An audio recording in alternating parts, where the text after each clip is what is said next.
Mga kapansit, papasok na ulit ako sa work. Ako ulit sa loob ng aking trabaho, naglalakad. And then, lalagay ko yung mga gamit ko sa aming locker. At na naman ako ganyang kahaba, ang lalakarin ng uniform. Minsan hindi na ako naglalaban ng uniform kasi free po ang laundry ng aming uniform dito sa aming trabaho. Makita niyo mamaya. Sisimple tayo para makita ninyo.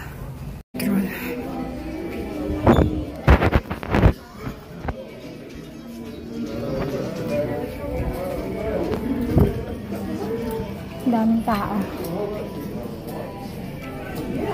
Sa mga marites at kapansit, nailagay ko na yung aking uniform sa laundry and then yung aking bag.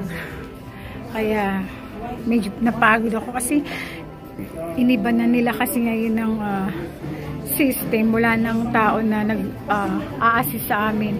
Automatic na kami na yung maglalagay ng bag and then gagamitin lang namin yung ID namin.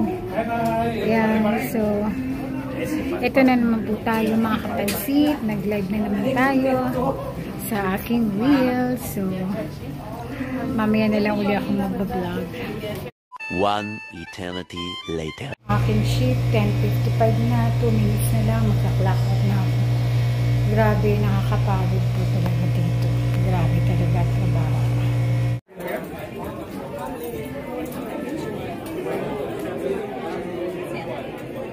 Kitchen dito sa banquet. Yan po, lilinisin po yan ng mga